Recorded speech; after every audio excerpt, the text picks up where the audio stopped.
Hey guys, it's Caitlin, and today I'm going to be showing you my top 5 favourite books of 2020. In 2020 I read 101 books, which is just crazy, but we were in lockdown, so that gave me the perfect opportunity to do that much reading. So today I'm going to show you my top 5 because I made the first video and it was really long, so I had to condense all my favourite books into 5, just so I had time to talk about them as well. So the first book is Fangirl by Rainbow Rowell. I'm going from least favourite to most favourite, by the way. And I loved this book. My friends have been telling me to read it for years. They were really hyping it up, and I finally got around to it, and I absolutely loved it. It's about this girl called Kath, and she and her identical twin Ren go to college, and they're both very opposite to each other. Ren's a wildfire, she's quite the extrovert, whereas Kath's quite the introvert and sits inside her room and writes fan fiction, which is very similar to Harry Potter.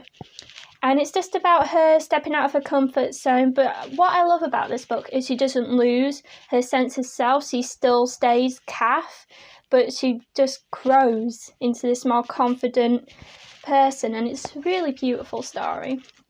And there is a boy.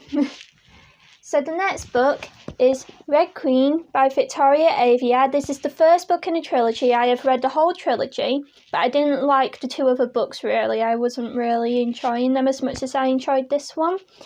This cover's beautiful, by the way. So this is a dystopian book. It's set in a world where there's 2 groups of people, Reds and Silvers.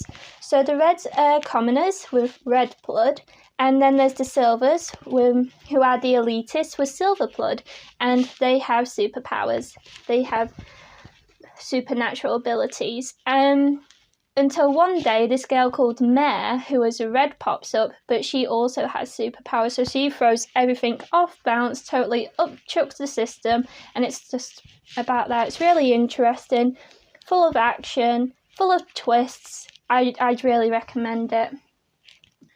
And the next book is Am I Normal Yet by Holly Bawn. I discovered Holly Bawn this year. The first book I read by her was It Only Happens in the Movies. I also recommend that one. But this is my favourite one by her so far. When I say this book changed my life, I really am not kidding. It really just made me realise something, and it was so good. I'm going to say that so many times in this video.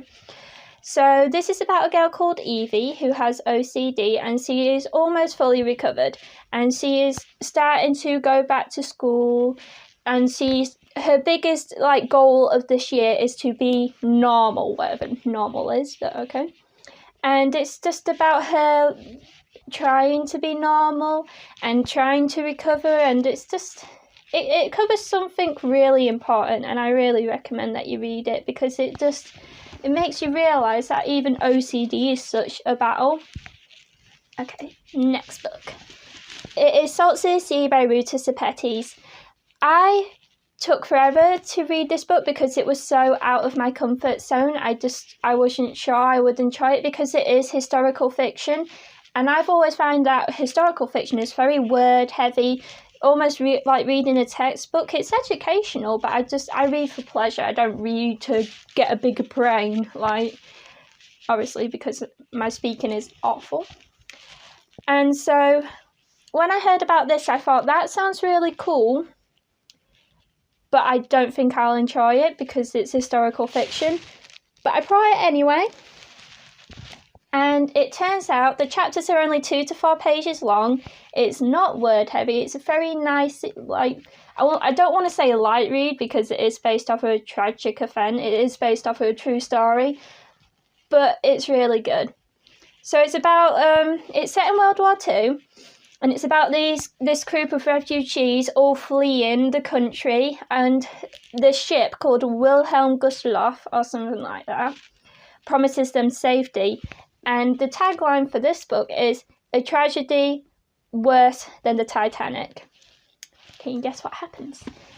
But it's quite interesting because it's not just about the ship, it's about their journey to the ship and them all intertwining together and getting to know each other, and you get really attached to the characters, and yeah, it will probably make you cry, so but I really recommend it. Okay, so the last book. This is my most favourite book of 2020. So if there's one book out of this video that you should read, I really recommend this one. I think everyone will enjoy it.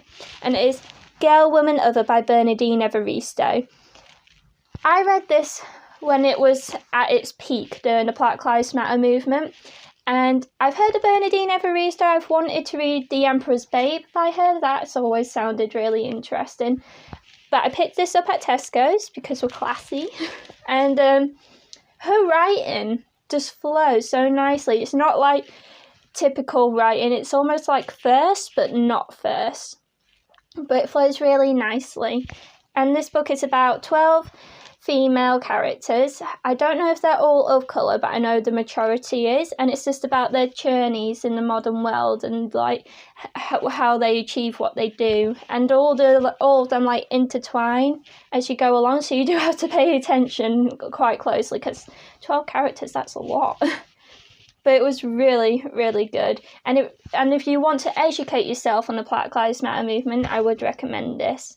It's not preachy either. I don't like books that I feel like is screaming at me. It was really nice and I thoroughly enjoyed it. Okay, so that's all of my favourite books of 2020. I hope you enjoyed this video and yeah, give this video a thumbs up if you did. If you don't, thumbs down. I want to see if I'm doing everything right, and leave a comment below if you want to see a part 2 to this video, and yeah, subscribe because that would help a lot. Okay, thank you so much. Have a nice day.